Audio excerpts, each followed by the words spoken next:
Bonjour la famille, bienvenue sur ma Likambo TV. Suivez-nous sur YouTube et tapez la Likambo TV.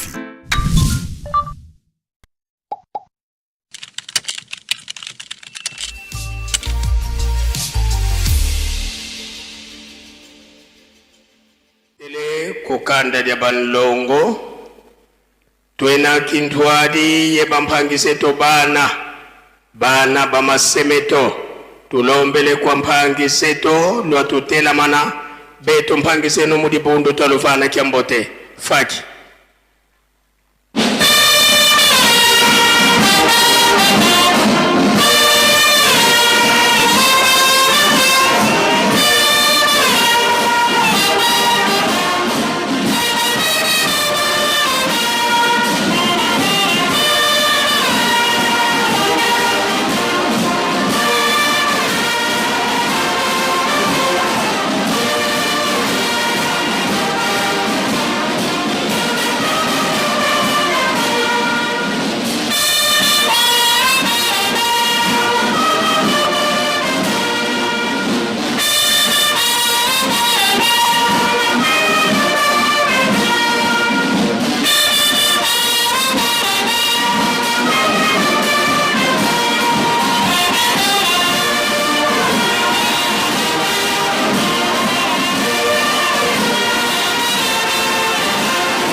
bika twakubike nomoko twavana mpangiseto kyambote munkumbwa se mwana Tata mwanda velela munkumbwa se ye mwana ye Tata mwanda velela pangiseto lulendele kunovwana musola kwa se ye mwana ye Tata mwanda velela twena kintwadi ye ngudiseto bamama baubakalanga bimphovila pyeto kwa masemeto tulombele kwa bamama lwatutela mana beto bana beno taluvana kyambote faki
bika twakubike nomoko twavana ngudiseto kyambote munkumbwa se ye mwana Tata mwanda velela munkumbwa se ye mwana ye Tata mwanda velela bamama lulendele kunovwana musola kwa se ye mwana ye Tata mwanda velela tulwe kiva kikada kya Nzoka Tata mwanda velela bonso tutoma devo vilanga kayiza munkangala kakako kansi Tata mwanda velela wakulumuka yelu yalo lwande lwa Zulu twena kintwadi yemin luengisi nyatata mwanda velela bau bakalanga kimfini kimbati lukufi yetata mwanda velela tulombele kwa tata luengisi ye mama luengisi lotutela mana beto bana beno talufana kiambote faki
Musola kwa se mwane tata mwanda velela bika twakubike no moko twavana nluengi simya tata mwanda velela kiambote munkumbwa seye mwane tata mwanda velela munkumbwa se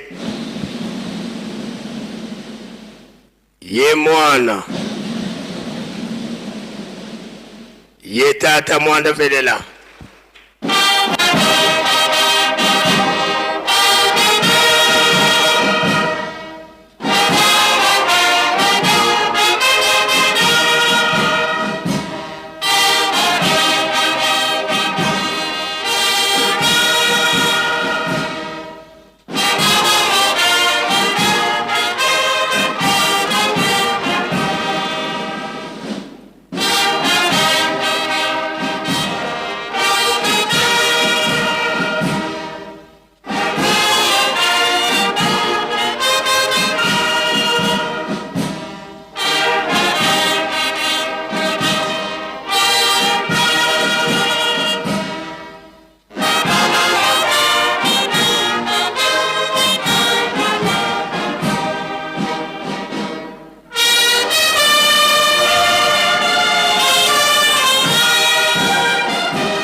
Tolenge kutovwana.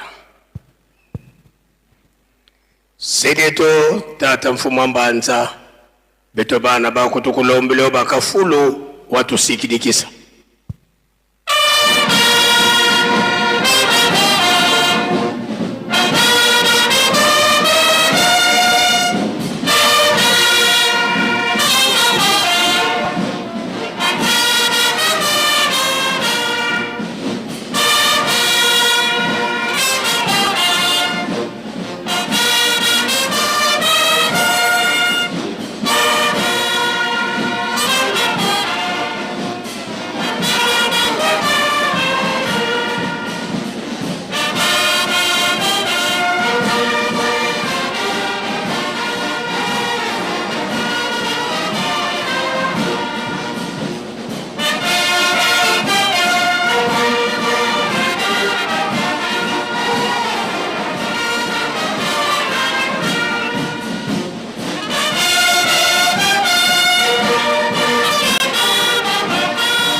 Tusame.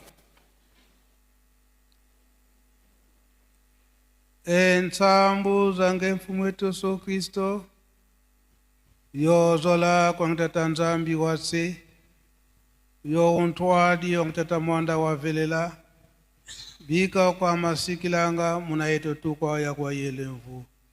Se ye mwani tata mwanda wavelela. Amen.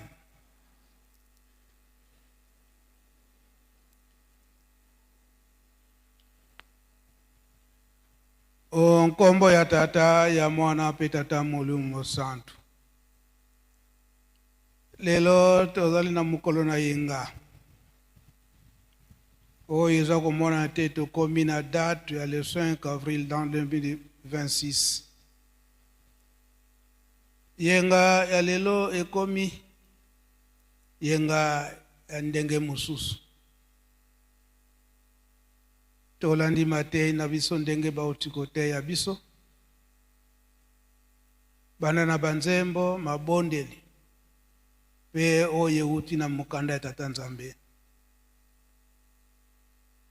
Ezali koloba makaka na ntina ya mukolo ya lobi o ezali te le 6 avril. Oyo ezali komona ete le 6 avril ya lobi ekomi ya ndenge mususu na biso bakimbangisto. Soki totali maye oyo batata bayebisi biso to babandaki koyebisa biso lelo ekomi solo likambo ekokani koloba ete tokomi na le 6 avril mususu.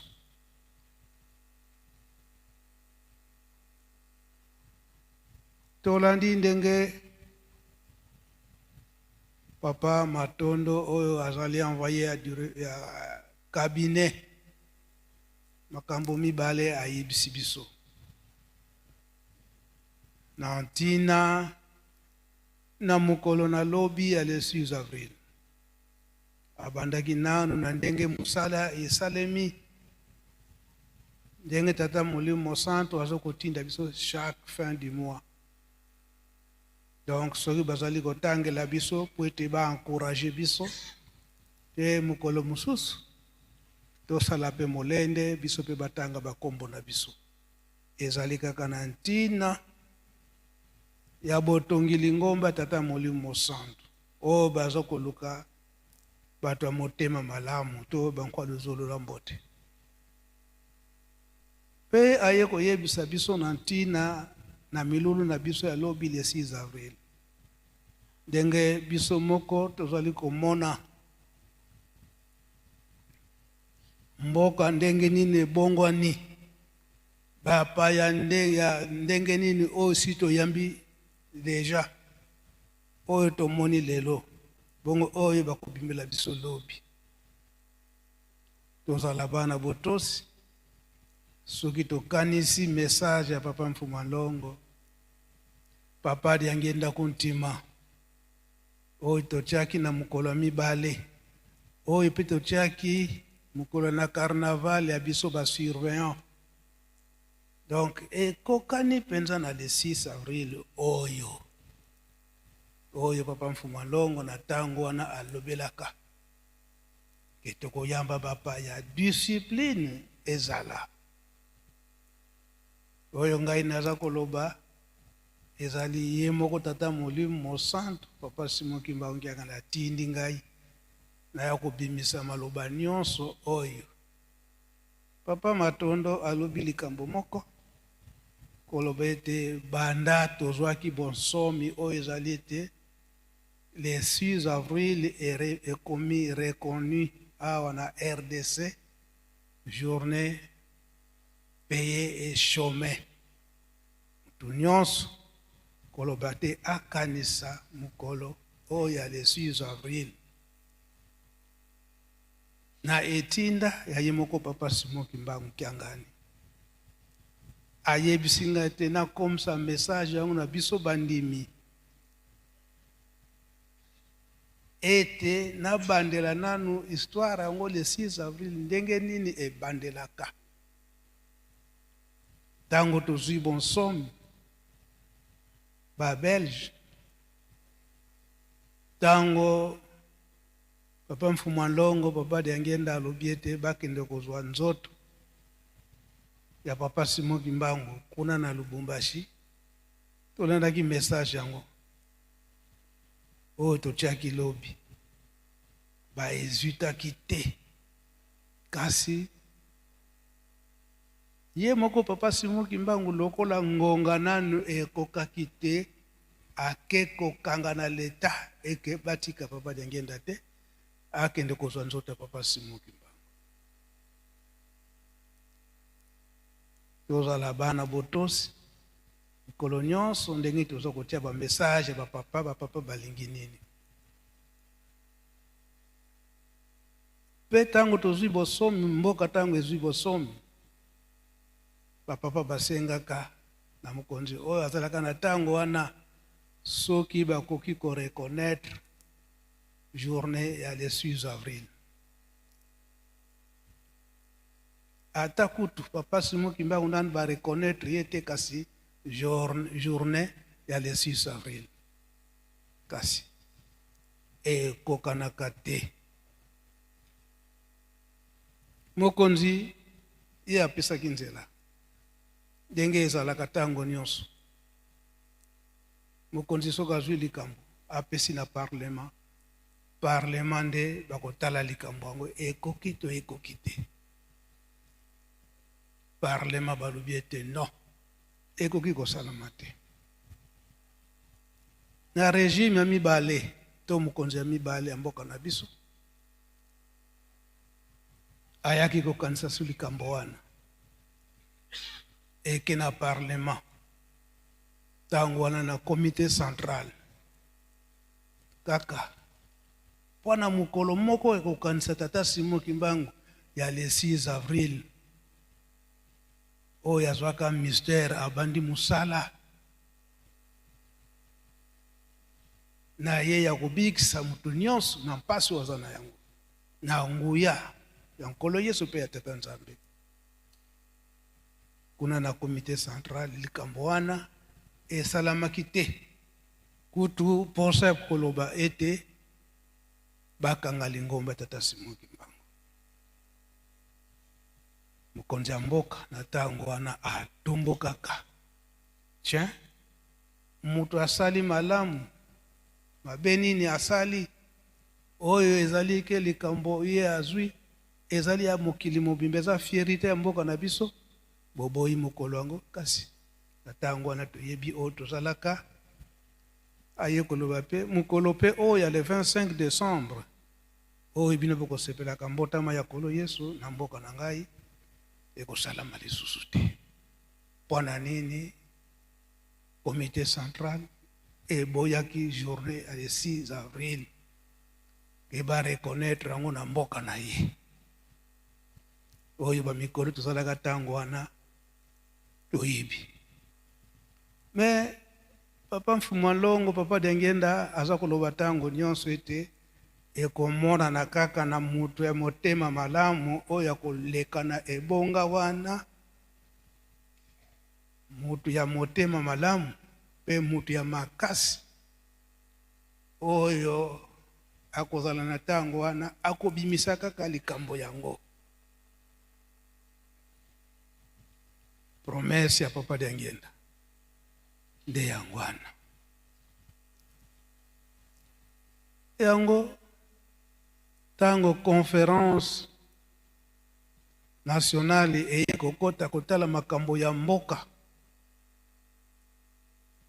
papa Mfuma Longo, papa Diangienga atindaka pe mwana na ye mususu azalaka kuna na parlement,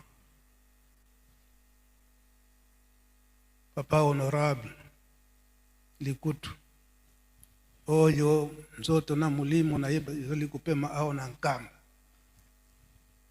akendaka mpona kolobela likambo yango le 6 avril ata nanu bo réhabilité tata te po makambo mibale, ko réhabilité tata Simoki Mbangu pe ko reconnaître journée le 6 avril.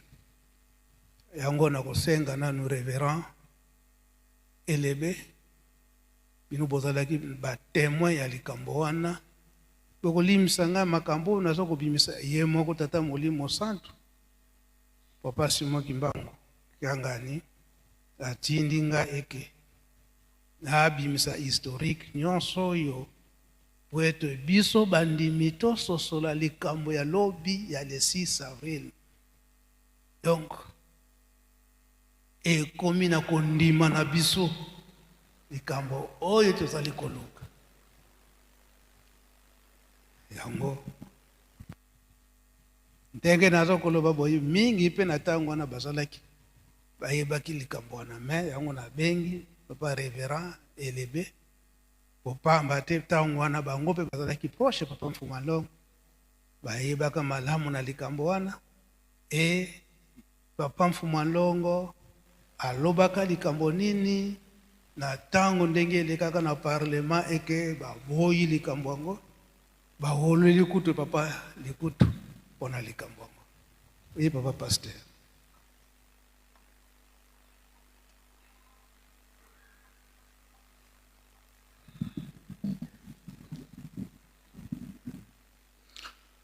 Na nkomo na Nzambe tata mwana tata molio mo centre kolo naza ko rappeler makambo yango avec une très grande émotion pour effectivement na début à août, vers le 7 août 1991 nazalaki na ndako nayoki kaka lokola ndenge Nzambe akolobaka na kati na litoyi ya motu mata na centre nalingi nabima mema Bible nakamati Bible na mati na centre 12 heures pe ezalaki kokokana namoni papa Diangienga akoti na ndako biso esika biso tozalaki totikali kobondela libanda ndenge bino boyebi mema tawa na nkamba. Tango tozobondela na se ya mabondeli nayoki badikte nga chapitre Jérémie chapitre 29 verset 8 jusqu'au 13-14 jusqu'au 14 apesi nga chapitre wana. Tango libondeli esili nafungoli natangi chapitre makambo nini papa pe Diangienga ye kobima. Tango papa abimi nafukami ngai papa kaka awa na 12 heures awa tala chapitre oyo epesameli nga na kati ya Bible.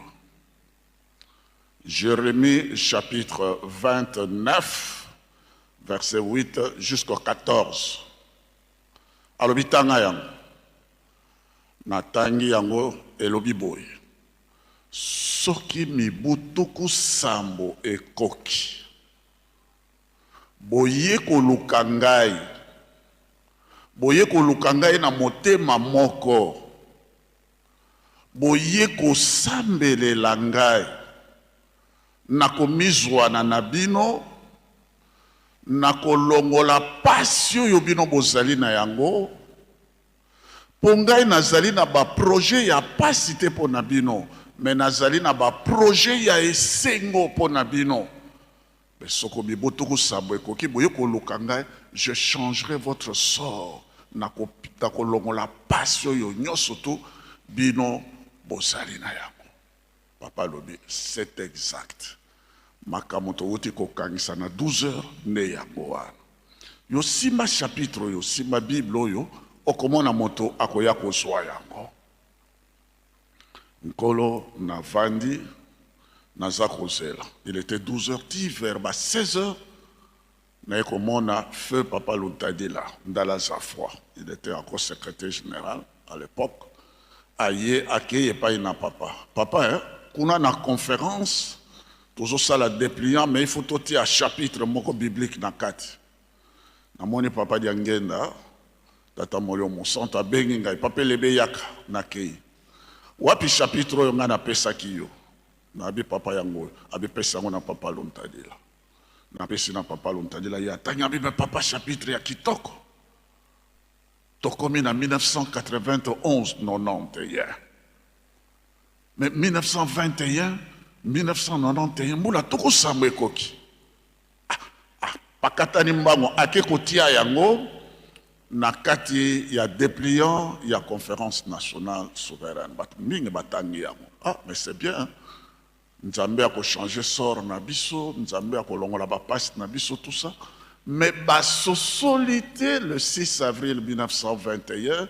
basosolité papa Simon Kimbango basosolité Likambo wana te mais tokoluka ye nani wana tokoluka nzambe ndenge nini tokoluka nzambe ba groupe de prière ba bangomba ebele toluka ye to mipese Epayi na ye ako changer ako pangwisa mpisoli na miso na biso ako silisa makambo na biso nyonso tu basosolaki te tina wana papa amoni alobite atende papa Likutu honorable Likutu papa honorable Likutu akei na conférence justement pour être à préciser oyo biso tokoluka oyo ako changer sort na biso oyo ako monisa biso bisengo oyo azali na ba projet ya kitoko po na biso ya bolamu kasi ya pasi te tata Simon Kimbango papa honorable Likutu akei kuna tango ya alobi makambo le 6 avril nkolo ndenge yo lobi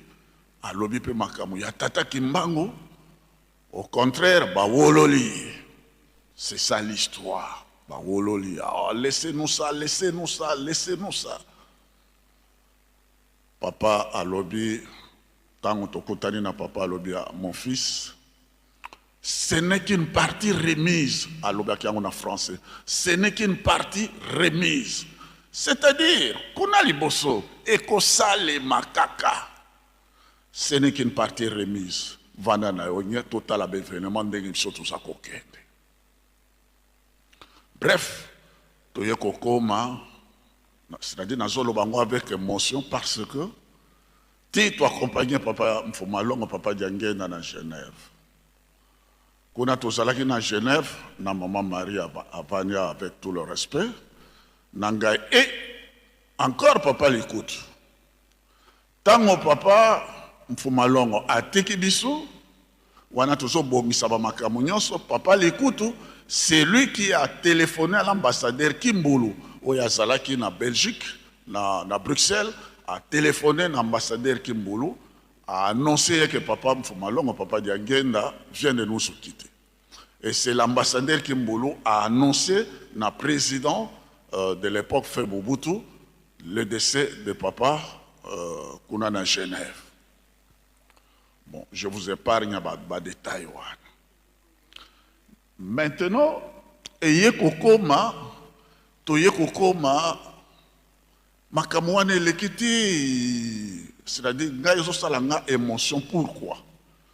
Parce que, to traverser na papa Mokonjabou, le papa Simon Kimbango Kiangani, tokei, na Brazzaville, kuna biso to salaki 5 mois.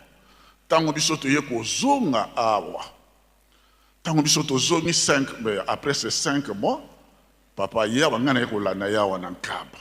Tango na landi na Nkamba, c'est-à-dire batata ba mama makambo nzambe soko aza kopesa bilaka aza kotina biso toyeba kotosa. C'est vrai. Papa mokonzi abule apesi nga lisusu chapitre. Chapitre où il y a 105 ans où biso toza ko fêter lobby, c'est lui qui a donné ça. Je connais à tribune na ndako wana ezali sima na tribune na salon apesi ngai. Genèse chapitre 4 verset 26 et Genèse chapitre 5 verset 6. 105 ans. Avant bisoto ruta kuna na Brazzaville toya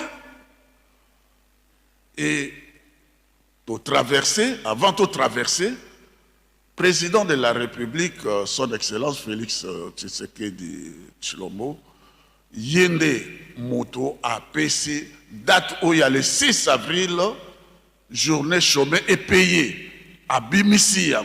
Or que papa Lobaki, ce n'est qu'une partie remise. Tant il y a Bimisi yango, papa, hein, mais Likambo yo, habito na to traversons, on va voir la suite après. À Bimisi yango, tant il y a Bimisi yango, journée chômée et payée. Tant il y a Bimisi yango, bisoto ya, papa pesinga 105 ans. Tant il y a pesinga 105 ans, na ba chapitre mi balopenga na pesibino, habitu va voir. Tokomi na 105e anniversaire. Yemoko na programme moko ki sabilaka. C'est comme ça que ngana lobaka, c'est la dernière chance de l'homme noir. Batu mingi ba comprendre kate. Tant oye apesinga le sous chapitre wana, bosala noki le 22 mars bosi de sabanda je veux avoir ma jeep ma konti ma koya batu bazo comprendre te. Et demain c'est 105 ans. Et lobby était soko mbula nkama na mitano ekoki babanda ki kobonde la nzambe pe kobenga ye na kombo na idon batombola ki kombo ya nzambe na tango ezalaki 7 enos awa babungisa ki paradis makama nzambe ebebaki parce que Abel akufaki na 105 ans batombola ki lokumu ya nzambe. Nzambe yango nani na mokolo malelo yende tata kimbango yende tata molio mosanto ba projet ya esengo nana bongisaki yango yende tata kimbango et oyo biso to rataki ba atie biso le sous filet de récupération na 105 ans yango nande ekozala journée moko spéciale awa ba konzi ya l'état et comment mi soki boye ko lukangai soki bozwani na ngai soko bozlukinga na motema moko pasi na bino na kosilisa yango na journée ya lobby ndenge bapesi yango programme eza journée moko spéciale. Je le dis avec beaucoup d'émotion parce que nazali vraiment témoin. Soit disant aussi en passant tango papa Joseph Diangienga Tiangani atiki biso, je me suis retrouvé encore na maman Marie mama limisanga na ko répéter maman Marie atali ngalobi oh mais papa elebe oyo komi lokola Genève ya mibale ngabi makambo nzambe c'est très compliqué tout se comprendre moté totalaka to komi na 105 ans yem pas allé et puis ndenge papa Zako alobaki yango na j'étais heureux tant muto ate alobaki yango kuna na université batuna ki yo tango bakoya kotuna tango yo kokende na nkamba tango bakotuna yo makambo mpo na tata kimbango yo koloba na tata Simon nkoko na yo tata Simon Kimbango okoloba na ye nini. Moi j'étais aussi dans la salle. Ça c'est un milieu universitaire scientifique et à lobby yango sans hésitation soko ba lobby na ngai bozoko tu na ngai nkoko na ngai tata Kimbango na koloba nini mais nkoko na ngai papa Kimbango yo papa Simon Kimbango Kiangani était dans la salle vraiment avec beaucoup d'émotion. Sikanga nazala ki ngalobi il a réussi à l'examen, il mérite comme les Américains disent très bien, c'est-à-dire la plus grande distinction. Et il a été proclamé docteur avec la mention plus grande distinction. Wane zalaka aux États-Unis ndenge ba Obama bazwaki yango na Harvard. Très bien. Et talampe tokomi awa. Tata Simon Kimbangu Kianga. Yende oyo azalaka yempe azali ya bomoy. Tala ndenge na lakisi bino ndenge zalaka depuis 91 te aye kokoma papa Diangienga alobaki ce n'est qu'une partie remise. Et ti toye kokoma na 105 ans. Ba chapitre wana kaka oyo apesaka oyo mpe aye kopesa yango. Et oyo mpe azali kokokisa pe makamo yango. Batata ba maman. Est-ce que ndenge lobaki papa ingo pembe oyo ezali kama kobusa na oyo ezali kama kobunga oyo. Papa Limisanga, c'est avec beaucoup d'émotion que je rappelle toute cette histoire wana au Limisanga. C'est comme si c'était hier, c'est comme si c'est vraiment beaucoup d'émotion. Oui, est-ce que vraiment ils allaient papa ingo pembe pe à son âme. Est-ce que vraiment ils ama kama kobunga après ça ka chapitre na tango wana bat ba wololi. Et alors, non, éco-salema, il y aura, ce n'est qu'une partie remise. Tu verras. Et tu y kokoma wana nkamba, et abimisi le sous bas chapitre, et 105 ans, yango parce qu'alobaki attend. Ngana lingaki, c'est pour la première fois, moi je fais plus de 2 ans ici en Kamba. Ndenga zala adjeli sakinga na centre, awampe adjeli singa abi vanda wana. Attendez. Tito y kokoma 105 ans, ndenga pesa chapitre. Et makamo yango pe yango oyo. C'est l'histoire, c'est l'accomplissement ya ba prophétie. Et sengeli na kimbangiste na moto nyonso to esika ya azali. Et sengeli na biso pe bato nyonso to na journée ya lobi. To lukaye makambo na biso nyonso biso tozali na yango posa nde tokopesa yango epai na ye. Soki tokopesa ye na motema moko. Soki mpe tokozwana na mitema moko parce que nyonso ezali epai na ye. Il changera notre sort. Na kombo na tata mwana, tata moyo mosantu. Merci papa pasteur Elebe. Ozolaka kapembeni parfois Likambo susibuya. Na tango wana papa Mfumalongo. Papa Diangienga Nkutima. Makambo mibale. Réhabilitation à papa Simon Kimbangu peut qu'on reconnaître date le 6 avril. Et là, dans le mois d'août 1991, ce qui n'a pas été conférence et bandaka na date le 7 août 1991. De papa Mfumalongo aye koloba était malgré baololi kasi na tango wana président Mobutu alobi ete ata na nzela wana te nde apesaka likambo yango na mama ministre en justice si je ne me trompe pas mama Mouyabo. Papa Mouyabo nkolo papa Mouyabo nkolo yempe ayaka atala likambo yango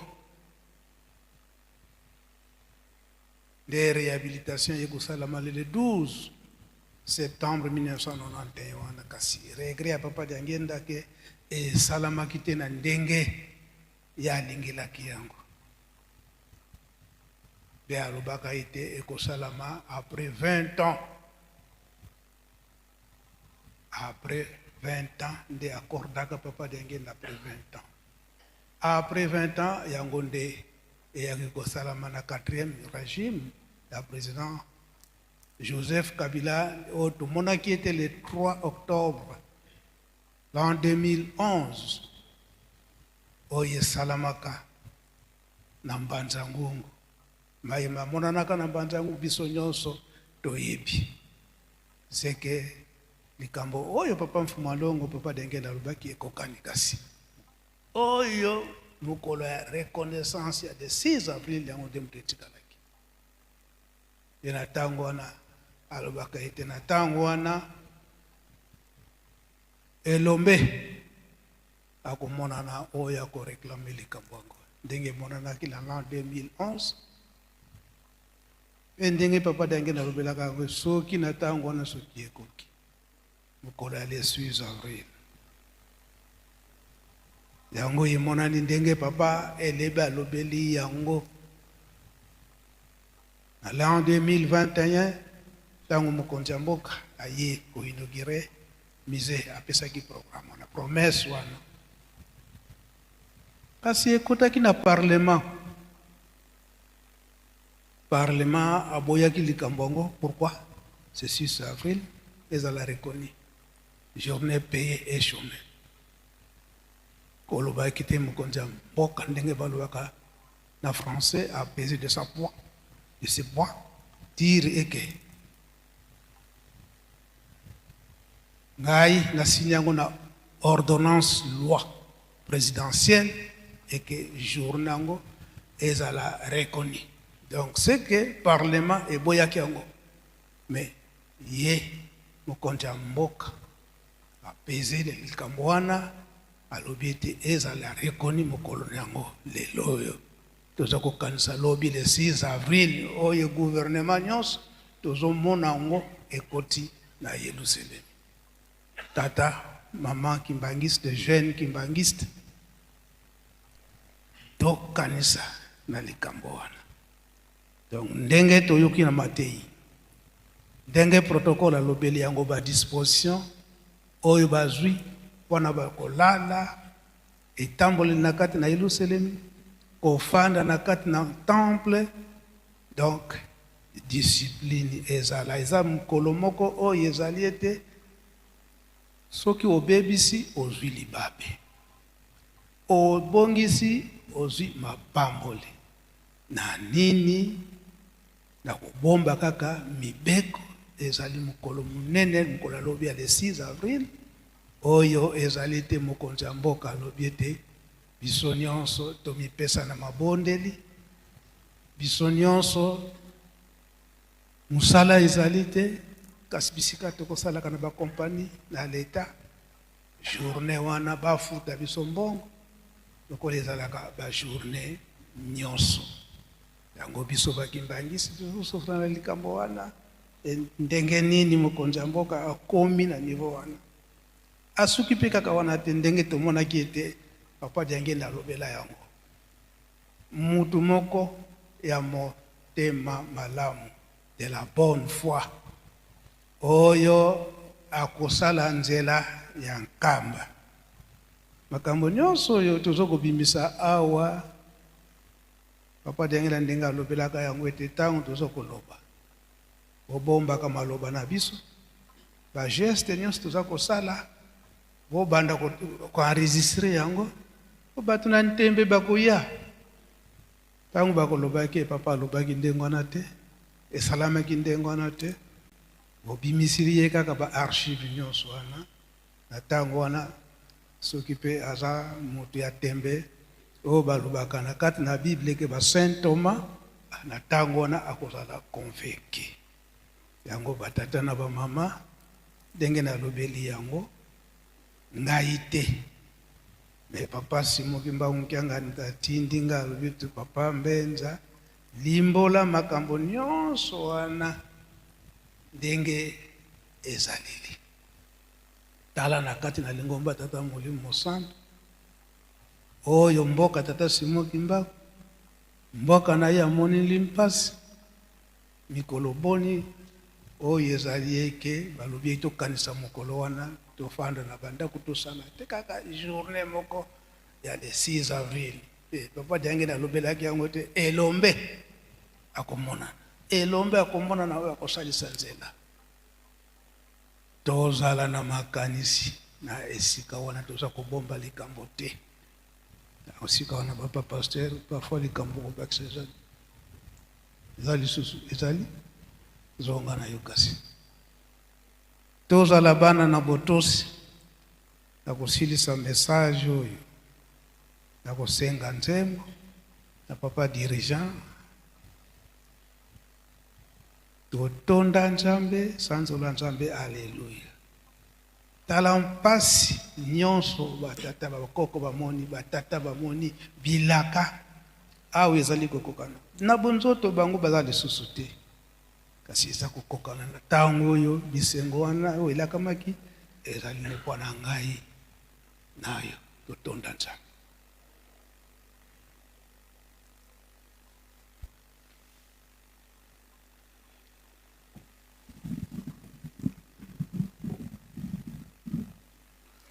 totonda Nzambe alinga biso atinda mobikisi ose totonda 2 3 totonda Nzambe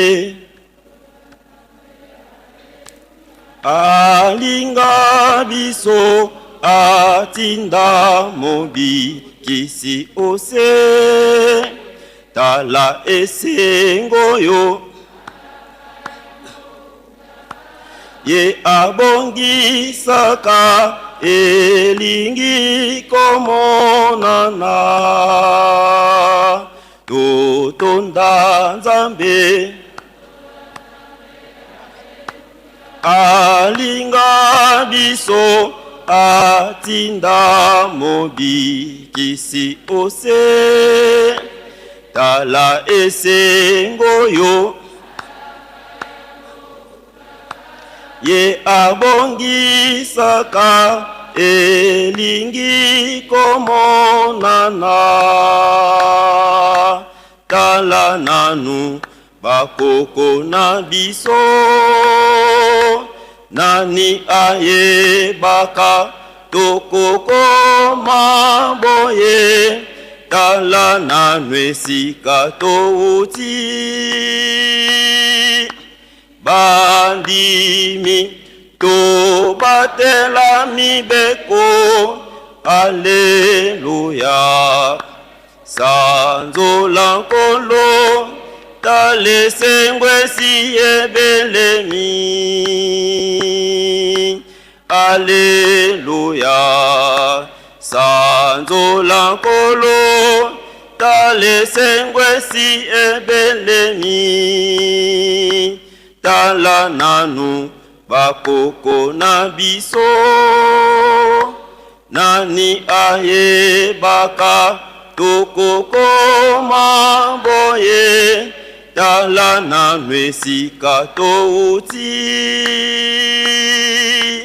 bandimi to batela mibeko Alleluia sanzola nkolo talesengwe si ebelemi Alleluia sanzola nkolo talesengwe si ebelemi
na likambo ya Tata Nzambe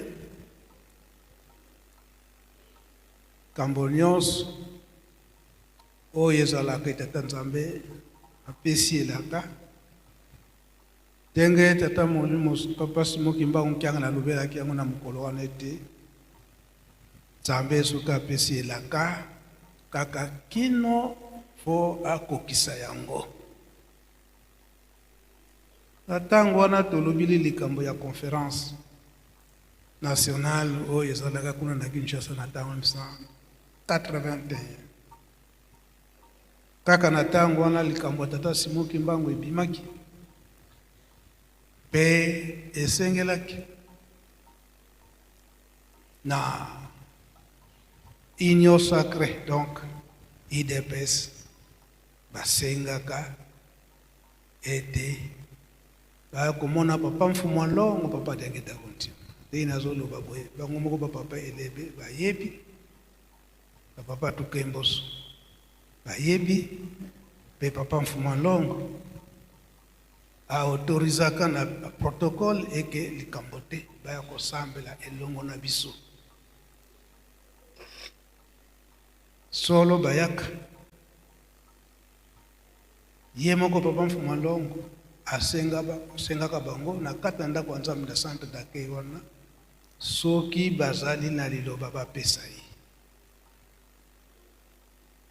solo batelamaka bapesaka liloba na bango pe papa mfumu longo apesaka bango eyano apesaka bango alobi ete makambo bosengi na yoki me bobomba ngo na motema eke mukolo wana ekokokana masonga naza koloba awa ezalaki bien enregistré tozali na yango esoki pe ntango ekomonana tokoki kolanda ndenge nini ntango wana basengelaka yango na 1991 wana ntango wana conférence nationale pe ndenge nini papa mfumu longo papa Diangienga Nkutima apesaka elaka ndenge nini ezali kokokana na mokolo na lelo. Donc koloba ete tozali bato toza na banzoto na ntango wana oza na nkokoso oyebi ke Nzambe azali surtout biso bato yini toyebi ke Nzambe na biso Tata Simoki Mbangu azali lelo na Tata Simoki Mbangu kiangani soki osengi soki esengeli pe apesa réponse kaka na ngonga wana akopesa yango soki apesi elaka tiango na motema eke Tata Molimo Santo apesi ngai elaka donc zala na patience kino ekokokana. Donc eza komona na eke lelo oyo wana gouvernement ya lelo bilaka ya papa mfumu longo ezali kokokana biso toza kolanda tozala bana ya botosi nyonso bapapa bongiselaka mpona biso ndenge toyemisi na nzembo ekokokana kaka ekoleka te na ngonga oyo toke mwa musika kuna na libanda tokoumela te tosilisa avant po ba organisation pe mosusu kobongama mosusu nani tosilisi te ya papa de la ville oza kolanda biso ngonga ekei me soki toke musika boye po ye etinda ye moko papa Simoki Mbangu kiangani koloba ete tolakisana nanu biso na biso toyeba journée ya lobi ya le 6 avril epona nini bapaya baso kokotela biso banda mokolo wana kino lelo ya ndenge na ndenge.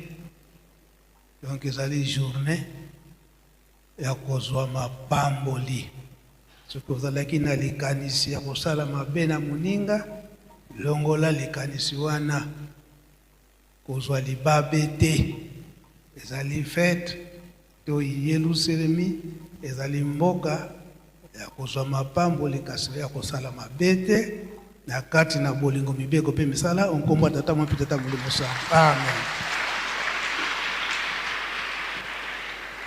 Bika twakubike no moko twatonda lusia musu ye lusiku musu tutambudi kwa sedieto muzola kwa se mwana tata mwanda velela munkumbwa se ye mwana ye tata mwanda velela